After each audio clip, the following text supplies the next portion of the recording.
Welcome to another episode of In the Name of Service, a podcast committed to sharing the untold stories of those who selflessly serve.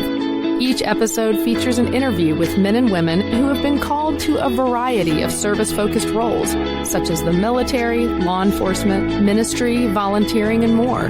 You aren't likely to know the names of the individuals you meet here, but our hope is by the end of our time together, you'll not only know their stories, but possibly be inspired to write your own in some way. Humble in nature, but strong in character, these everyday men and women showcase what it is to truly be a servant. We're glad you're here. Now here's your host, Dr. Barb Thompson. Welcome to another inspiring episode of the In the Name of Service podcast. I'm so excited that you're here today. I'm so excited that I'm here today. I'm so excited that I have an awesome guest on again this week. And we actually have never met in person, which is something I'm coming to like about this podcast adventure, is that, you know, sometimes the work that you put out there graciously makes you connections that you wouldn't have known otherwise. And I feel blessed in that manner. I feel very grateful to even have the opportunity to speak with Willy today. So I will let Willy tell you, the listener, more about himself. He's going to do a better job than I would. I'll just give you a hint that it is interesting, and we have not had any prior signal intelligence on the podcast before. So if you could just give a quick description of what that is so they have a better understanding, that might be helpful as well. So Willy, welcome to the podcast. Tell us a little bit about yourself. Okay. Well, first and foremost, I'm a man. I'm a new man who's received Jesus as my Lord and Savior. I'm a husband, a father, and a son. And to be honest, I feel like I spent my first 40 years on this planet, just kind of wandering. But 23 years of it, and a significant part, has been in the Marine Corps. When you talked about SIGINT and electronic warfare, we like to call it, we're part of a community of hard nerds. And that's significant because it's such a complex vocation. And to do it well, we have to be shoulder to shoulder with any form of O3 or infantryman, whether it's a SOF infantryman, whether it's a straight leg infantryman. To do our job, we're either the front of the stack or the rear of the stack or on the cordon somewhere doing what we do. But yeah, so that's a bit about who I am. So when you say front of the stack, rear of the stack, for the non-military listener, that means present on the battlefield. Yes, it means a large part of what we do is present on the battlefield. Right. And in the Marine Corps, our big mantra is to hunt our nation's enemies and protect our brothers and sisters. So that's what we did. That's what I did for a long bit. And yeah. What do you think? I know, and you were present, you know, for the last 23 years. You're out now, but for, you know, the beginning of Marine special operations and all that kind of stuff. Let's go back early first before we get into the military experience, if that's okay with you. I would love to know, just from your perspective, what early experiences or relationships you believe helped shape you into a person that you are today, but also in light of what you just told us, that you're a new man, like the type of person that could follow after or pursue those difficult roles. Okay. Wow. Early experiences or relationships. I'll admit that, well, right now I'm learning that our struggles are gifts, right? But it's tough. It's tough to accept that, especially in the moment when you look out in your life and you're like, man, look at all this struggle, look at all this suffering. These are gifts and opportunities that I'm being given to build myself to whatever man that I'm expected to be. So I would say the good and the bad and the ugly are the experiences and relationships that have built me and formed me to who I was. So being a husband, being a father, being a son, and being a brother, great. But also the experiences of like when I failed. Yeah. When I constantly sucked at those things have formed me into who I am and just submitting to that. And then the ugliness, right? When you really learn and see like your pride and your selfishness and your ambition kind of coming up in some ugly moments, those experiences, those relationships, the broken ones and the good ones have all molded me into the man I am today. So, I mean, we can dig on that one and pull the string on that one, Barb. But so much. But it's okay. It's definitely okay. So, yeah. I have some young people around me. I mean, I have kids, of course, but, just people in the community. I'm often talking to people who are younger than I am and try to give them confidence that it's okay if your life looks like a mess. It's okay if it all looks like struggle when you're looking backwards, because essentially it is preparing you for something great. If that's the belief that you have, if you're willing to let life take you on an adventure. So, yeah, I mean, there's a point where you have to just accept the mystery. Yeah. I mean, really, we could go all the way back when before I joined the Marine Corps, like I was a horrible young man, like as a 16-year-old. I mean, I was like selfish, ungrateful, very prideful young dude. And I thought my life would have looked like something else if you were to ask me then. And even in the Marine Corps, there's multiple points in the Marine Corps where I thought it was going to be somewhere else. Never have I thought the guy from some inner city, West Coast, like, I don't want to call it ghetto, but it was pretty low key, low income. I was a graffiti artist, kind of pothead, I was horrible. I never thought I'd be in the South, praising the Lord, and just loving God in this environment with all the blessings that I have. I mean, there's no way. Right. And to think that I have it figured out in the next 5 years, because we all do that. We all create this vision. We do. Mm-hmm. Yeah. So, yeah. And if we don't have it figured out, that's like somehow a terrible thing. Like, oh gosh, we gotta get it figured out. Yeah, my daughter's 16, going on 17 right now. She's stressing out. It's her junior year of high school, and she's stressing out that she has to figure it out. So we see it all over the place. Definitely. What did compel you to join the military? We've heard a little bit about, you and your graffiti. Was that on trains or buildings or what? What was your preference? It was on everything. Yeah. It was on everything. There was, I'm sure there was an adventure to it and a rebellious thing to it and a freedom to it. Yeah, I was definitely a delinquent as a young boy. But to say I joined the service to serve would be deceiving myself. Mm-hmm, mm-hmm. Right? I mean, this was pre 9/11. There really wasn't much conflict, at least as far as we knew, was going on. But I remember getting into a bit of some conflict with my parents, and my attitude and posture towards them was, I'll show you. Right. I can do it all on my own. And I'll owe it all to myself. And I wanted to one up my dad because he was in the Army. I wanted to one up him. So, I'm going to join the Marine Corps. And the Marine Corps is really good at filling in those gaps, right, in your heart. Right. Super interesting. The Marine Corps recruiters are ruthless, and they're good at getting the answers to the test from you before they even recruit you. They put these cards out, and there's these things that you pick, and you tell them these are the things I want, and then they just lean in on those things. And I picked all the soft stuff, like pride of belonging, self-confidence, self-reliance, adventure. I didn't pick anything tangible, like education and financial stability. But they hooked me hard, and that's okay. It's just beautiful how life works out, because I've definitely transformed since then, and it was necessary to have those moments. Absolutely. I was going to say, I don't even think those things are bad. Those are all needs that we have. Yeah. Well, what's interesting, there's a dichotomy with good and bad and it being a good thing, right? Because now, as a grown man, I'm fighting pride. Right. Fighting my prideful tensions. I'm fighting my self-reliance. Instead of just giving it to God, I fight those things now. But you're right, they're good things. But there's some temperance that needs to happen as well. Yeah.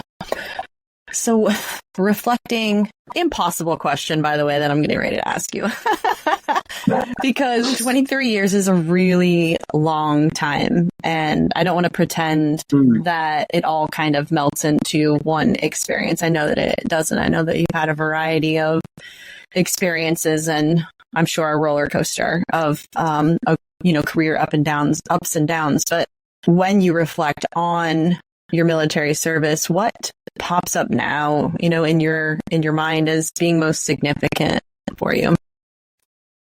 Wow. Well, I'm going to roll back a little bit and talk about my service, because I think there's some good context there. Yeah. I remember sitting at Defense Language Institute learning Arabic, for example, in 2000. And at the time, I had no idea of how it was important, relevant. And 9/11 happened, and it's an understatement, right, to say that changed the trajectory of my life, because our whole generation feels that. For sure. But that doesn't mean it's not true, right? Because that just set these series in place that had a profound formative impact on our lives, but I'll say especially in my life. For example, I think it was between 2003 and 2006, and a little bit of history. The Marine Corps had a pilot program called US SOCOM Detachment 1. And a lot of legends that many in our community talk about come from that team. And they disbanded in 2006. I checked into 1st Marine Special Operations Battalion in 2006 at the formation when we were decommissioning 1st Force Reconnaissance. And I'll say that was a golden age of sorts, because at the time, there wasn't anything. We didn't call ourselves Raiders. Right. We didn't call ourselves CSOs or SOCs, like Critical Skills Operators or Special Operations Capability Specialists. We were just expected to be good at whatever we were trained to do.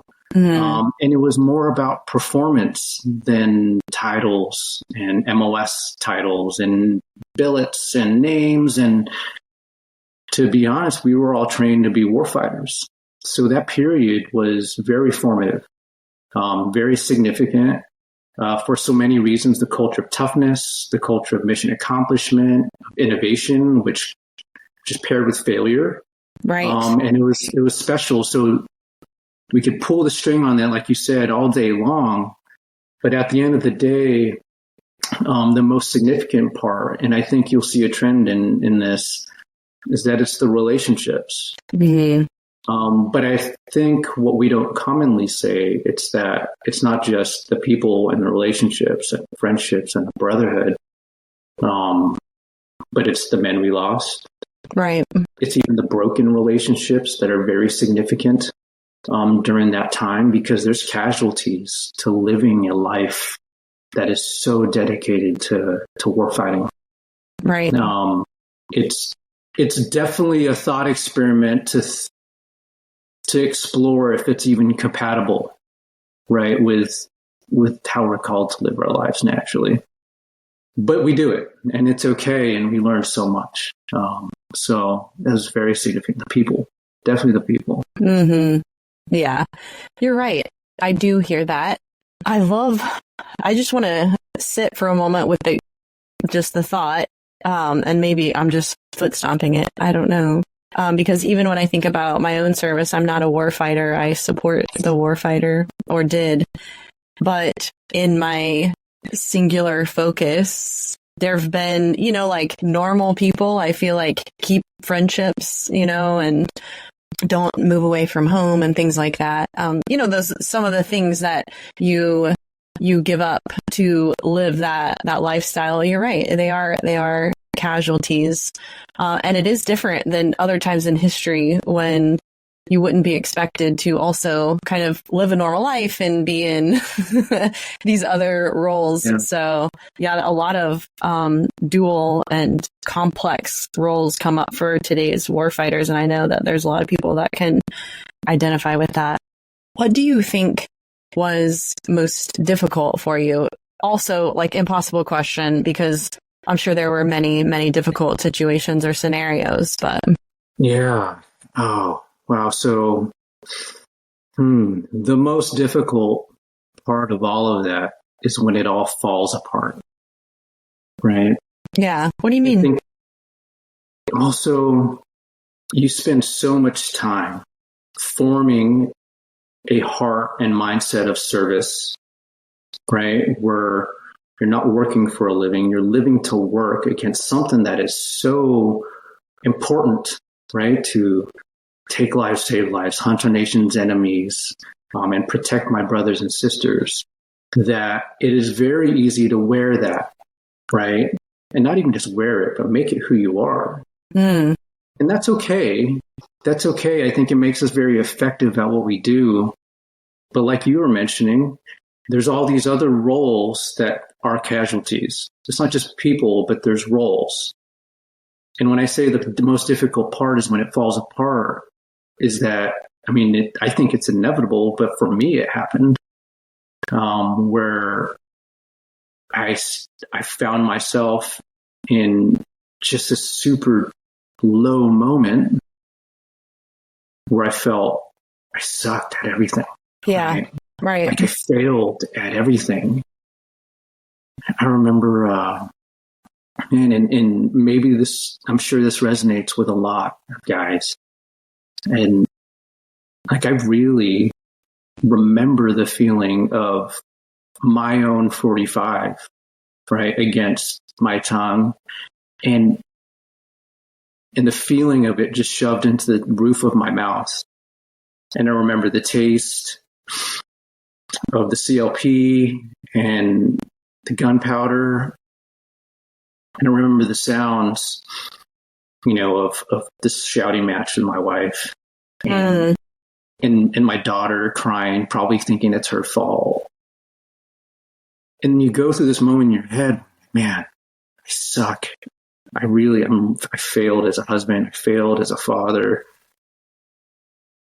Maybe legitimately I would be doing them a favor. And then other stuff comes in your head like, man, and then, but I'm a Marine. I'm not doing this job. But maybe I sucked at that too. Maybe I'm missing the mark on those roles. Maybe I didn't save enough of my brothers and sisters. Maybe we hunted down the wrong dude. Maybe we took too much life, or maybe it's not enough. And then, you just get to this really dark moment where it's like, then what's left? Right. Right. When it all falls apart, when all these roles and identities and hats, this uniform, whatever it is that you're wearing, when it all falls apart, what are you underneath? Like, are you anything permanent and eternal in that environment? And that is so tough to deal with. And whether you're in service or not, in these transition moments of life, right, where you are forced to reflect, you're going to get a new job. Even now, I'm working in defense tech right now. So eventually, one of these days, I'll go to another job, or maybe another job. We'll see that pattern until we figure out, what's permanently there. I think we're constantly searching for that. Yeah, and it's not like you weren't giving it your all. And so in your mind, it's not like I was not trying, but I feel like I didn't do a good job. And so I can't do better, and then the thoughts start creeping in. They're subtle at first. They are. And we kind of fool ourselves with the work-life balance talk, right? Because it makes it sound algorithmic. Right. Like I have to have this much, and this much. Yep. Or maybe, I need to retire so I could focus on my family. Great. But do you know who you are still? Right? Because you're gonna come back to that question. So, man, yeah, that was difficult in that moment, and that was early. That was still in the middle of my career when I got to that moment. How did you get past that? Why did you not pull the trigger? We're going into testimony here. At the time, something just happened into my just creep into my mind and just distracted me. I put my gun down and then just kind of moved on with life. And I struggled for several years trying to rely on myself. For example, let me clarify. I spent the several years after that with a lot of self-help books being like, I'm going to figure this out. Right. So at the time I had orders out of the unit. So I was doing a bunch of mostly administrative stuff for Headquarters Marine Corps. And I'm like, okay, I have this time now. I'm going to figure it out on my own. I'm going to develop good habits like we're taught, like I'm just going to develop good habits and I'm going to be disciplined at creating touch points with my wife and my daughter. And I'm going to be good at these roles. Finally, I'm going to start focusing on these things. And I spent several years doing that. But that fell apart, right? Because it was hard. When you try to do things on your own, it's tough. Because it just feels like you never live up to those roles, even if you put all your focus and time on it. And then the trajectory of my life changed significantly when I decided to stay in the Marine Corps, and really when I decided to come to North Carolina as a family. So I got to 20 years, I was going to retire, and then we just felt the calling. I felt the calling to come back to MARSOC. But MARSOC was on the West Coast. I'm like, okay, I've avoided North Carolina my whole life. Never really wanted to be stationed in Camp Lejeune. No one wants to be in Jacksonville, but we just felt the calling, and we actually moved to Hampstead, came back to MARSOC. But at the time, we cultivated a pretty good habit in my family of getting together for dinner and treating that as sacred time. And for extra context, we have never been a church-going family. Never been a church-going family. I think we were the typical where I acknowledge God's existence. I believe in him. I'm spiritual, right? I think that's common. I'm spiritual. Yeah, I'm spiritual. I believe in God. I acknowledge his existence. And then that's where it stopped. We get to North Carolina where there's churches all over the place, and we just happen to have these conversations about something a little bit more eternal. And my daughter, how old was she at the time? This is 2021. So she's 14. She goes, hey, Dad, I think we should try out a church. Let's just try it out. And I'm like, okay, pull one up. I'm with you. Pull one up, look for one and she pulls up Yelp. And she finds this negative review of a church called Renovation Church. She finds a negative review, and the negative review says, how dare these people gather on the beach to do baptisms as a big group during these times? How dare they? And I love that boldness. I'm like, that's the one. That's the one we're going to. And that faith story moves forward. But to answer your question, how did I move on? In retrospect, only in reflection did I realize that at the time of my weakest moment, did God give me enough time? He distracted me with enough time. And to make it weirder, is at the time when I was literally in my closet near my gun safe with my gun in my hand, there was a Bible that caught my attention because I thought I lost it. When I deployed to Iraq the first time in 2004, it was my first Bible. I was like, I better bring this with me because, things are gonna hit the fan. I was in Fallujah at the time, so I'm like, man, I need this. And I thought I lost it since then because I never touched it. But it just happened to be in the corner between my gun safe and the edge of the wall, like in my closet. And it just caught my attention enough where I had to stand up because at the time I was just sitting down on my knees. I stood up, picked it up, and set it down and didn't think about it again until the day I went back to church, like several years later, where I had to really look at my life and like, oh my gosh. And God was there. He had to have been there. And the more you pull on that string, you see God was there all along. Oh yeah. Like since I was born. Right. When I was in the womb. So yeah, man. Well, it is amazing, and it's weird and incredible, and you couldn't orchestrate it if you tried. Let's take it back though. I mean, adding what we know about your experience now into that like lost sense of self. What do you think you've learned, I guess, in the last few years about kind of your own sense of identity? What might you have to offer the rest of us, right? Who are constantly, trying to fill that. Oh, that's good. When we went to church on that day, it was October 17th of 2021. And I have to give this context because it's important. Is when we went into that church, there was just something about that experience that really hooked me. And it was on that day where I just raised my hand and received salvation in my heart. And salvation, for those who it doesn't have to be abstract. It's really just submitting to the fact that I am flawed. I have sinned, but I'm going to accept it, submit to the idea, submit to the truth that I'm forgiven of all that. And I don't have to hold the shame and resentment because I am created by something bigger than myself that has such a bigger purpose for me. So when that happened, and as I was transforming, it just happened to be at the same time of me retiring, right? Things just started to fall in place.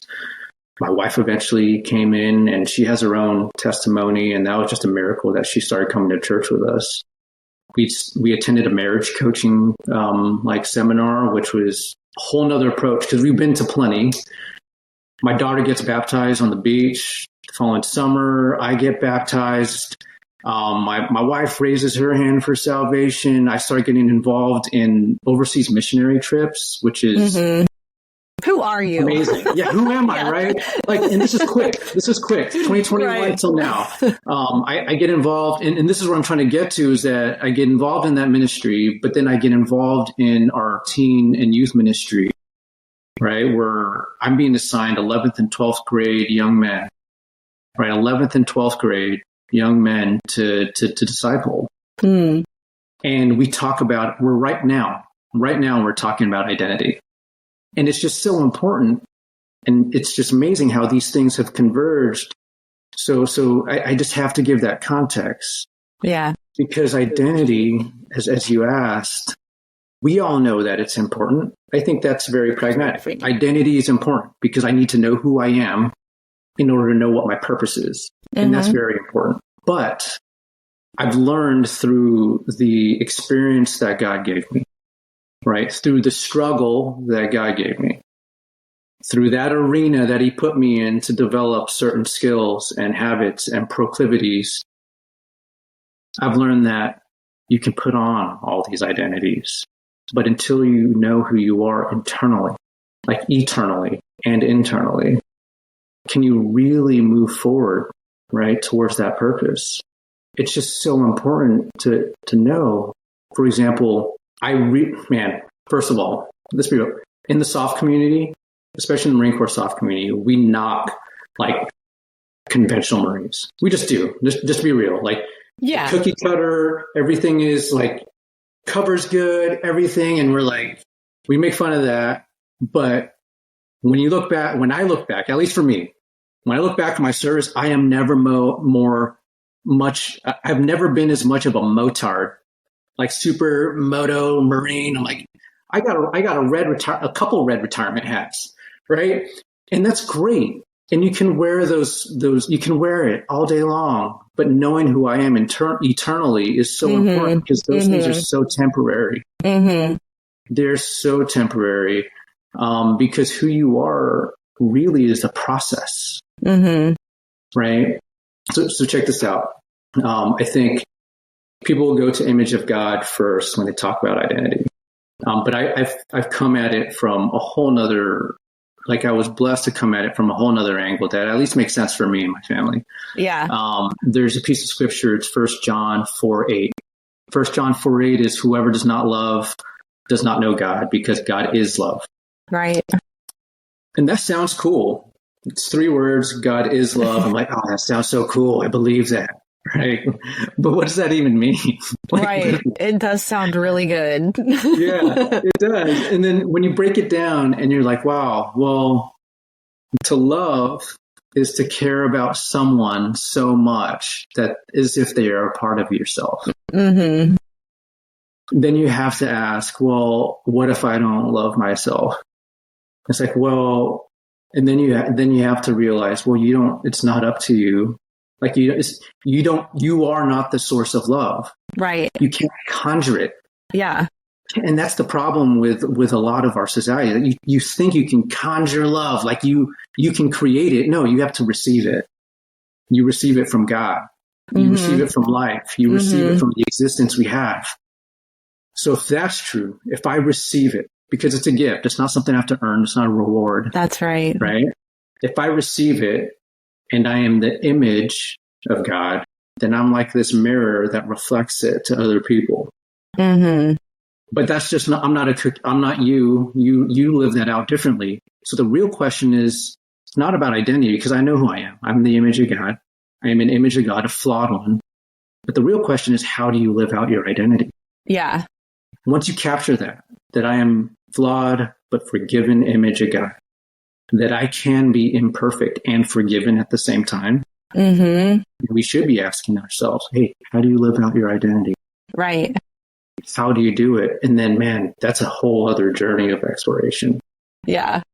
I love that when we spoke last time, you and I were talking about identity, and we kind of came upon this, I think, agreement that it's like, it is expressed in relationship with other people. It is, right? Like, it can't be done alone. So why are you trying to do it alone? Like, we were made.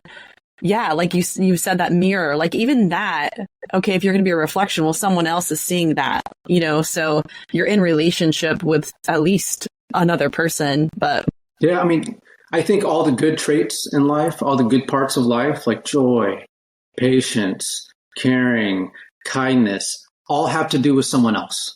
Right. You're not going to be paid. Like, I mean, you could be abstract. Like I could feel joy. I'll wait all day long. In a closed room by yourself, those things don't exist. Those things exist truly and practically in our life with other people. Yes. When we talk about our strengths, something that I got to throw this plug in. The Honor Foundation was so formative in my transition. They're so good. Yes. Throw all the plugs you want. Oh, absolutely. And we learn about our strengths. So mine are, if I get them correctly, I'm strategic, I'm an achiever, I'm a learner, I'm connected, and I love feedback, right? That all has to do with other people. Exactly. That all my strengths have to do with other people. Right. And it's just so true. And I think we really need to submit to that. And it's awesome. Yeah. I want to shift just a little bit, because I've now been getting some new emails in my inbox, and they have your name on them. And it is some writing that you've been doing, and it's called Suffer Better, and people can, subscribe and then be lucky like me and get these thoughtful things in their email. But clearly you've been through some things, and you've made it through. So tell us a little bit about, I guess, the catalyst behind writing on this topic. Yeah. Okay. I'll first say that it's a legit journal, like not a journal, like a published journal. It's an actual journal. So I've developed a journaling habit, like written by hand. And then sometimes when things are running through my mind, I'll go through my keyboard just because I could process information faster. And I share them out. Like if there's something if there's a friend of mine, I'm like, man, I think you would connect with this because it brings up some good questions. I'll push it out to some friends. And one of my really close homies he told me, like, man, I think you should just archive these publicly. Just do it. And so like, okay. And I got that so comment. Yeah, they're great. They're great. And so I'm like, okay, I'll do that. So I started doing that not that long ago. I called it Suffer Better because I think enduring suffering is a fundamental aspect of how we live. Mm-hmm.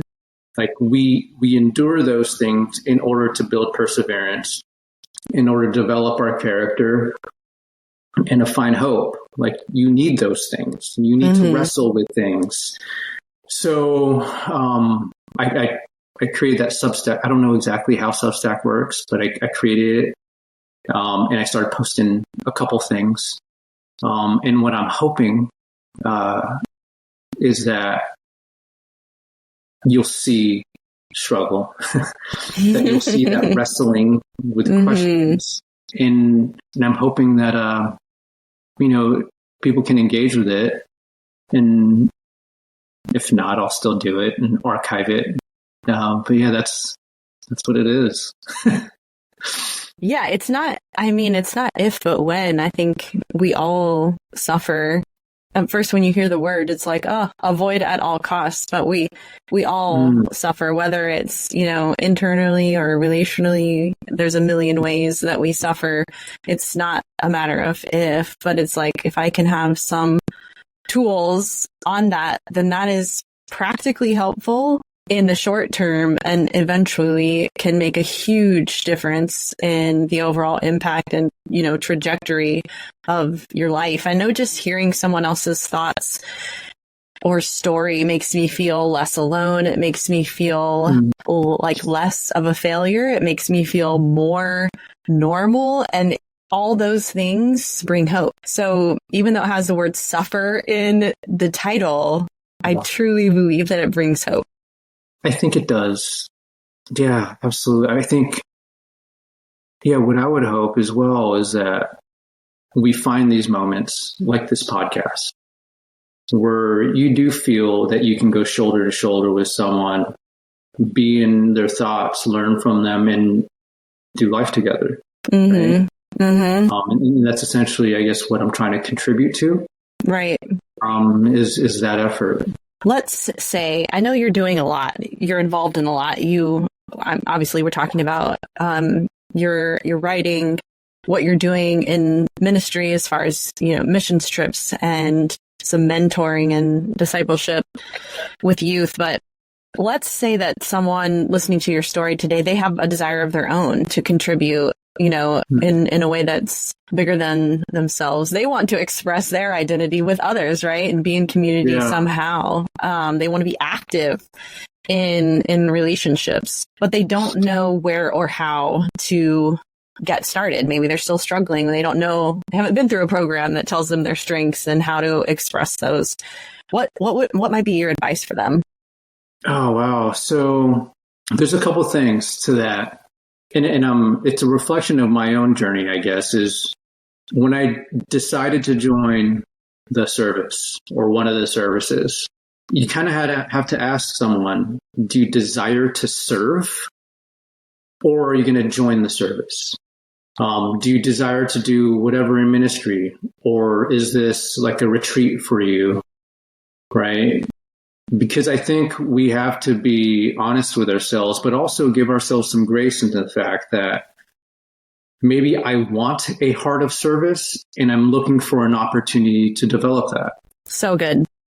Yeah. Right? Mm-hmm. Because let's be real, not everyone who joins the service, one of the military services, I'm joining to serve. Right. To truly serve. That's probably the weirder answer, to be honest with you. But yeah. Yeah. But I guess the thing I would say is that if you have the desire to go somewhere that has the title service in it, I think that's great. That's a great first step. The desire and the calling, there's something there. Mm-hmm. And I think it's a great adventure and it's a great journey, but know that it's a formative journey. And it's a formative journey that is probably necessary for you to discover who you are. Right? But what I would caution is that you are not the journey itself. Mm-hmm. For example, practically, I am eternally and internally, I'm not a Marine. It is something that I did, but I am something more permanent eternally, right? As who I am. And the journey that the Marine Corps gave me, and I'm very grateful, super grateful and humbled by all of that's been given to me. And I still, once a Marine, always a Marine, but I'm not the journey, right? And that's something that needs to be understood by anyone who wants to join service. Yeah, right? Because when you're full, when you're all filled up, when you're whole, the overflow is your greatest contribution. You know what I mean? Do you know what I mean? Yeah. Does that make any sense? Does that sound so weird? No, it doesn't. It doesn't. No. The overflow. Here's how, you tell me if I'm wrong. The way I'm interpreting it is the overflow of receiving all this love, right? Because you receive this love, but you got to give it. Yeah. And the more you give, the more love you give, right? The more service you give, you just start overflowing with it, and you got to start scaling, right? You're doing this podcast, for example, right? So yeah. A lot of time doing this on one-on-one environments or doing it like where it's scaled down, and you're just receiving all of a sudden, man, I got to do more. Yeah. I think God's calling me to reach more people. How about a podcast? Right. And I know I feel it because in my heart, and I constantly pray for discernment to ensure that I'm not doing it out of my own pride or my own selfishness. Right. Like you don't need the thing. The thing is just bursting forth from you. Right. And that's what I think that's what that journal, the journal on Substack, blog, whatever it's called these days, the blog, I think that's what that is. It's part of the overflowing. Right. It's part of the overflow. So yeah, that makes sense. Right. Well, I'm just saying, like going back to a major theme of we've been talking about, this sense of identity and this human need to feel important, to feel seen, to feel like you have a part to play, in the world. That is a great need. You're just saying, let's go ahead and fill the need with what actually satisfies. So you're all the way full, and the gifts you have, you can just fully bring without any strings attached. Well, this has been awesome.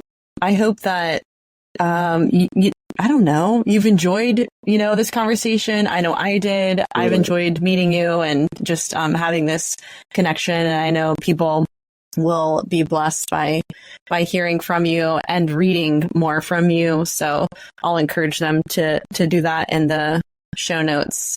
For now, we'll close this conversation. I just want to thank you so much for your courage today and your willingness to come on and tell us more about yourself and what you've been thinking and learning lately. Oh, Barb, thank you. I mean, what you're doing is a big deal, and I appreciate everything you're doing as well. And I know I'm not the only one. The questions, the focus on service and how that translates over to other parts of our life, and how do we even get there? And this was a great exercise for me of going through these thoughts and reflecting, and I know it is for others. So thank you for what you're doing. This is awesome. Thank you.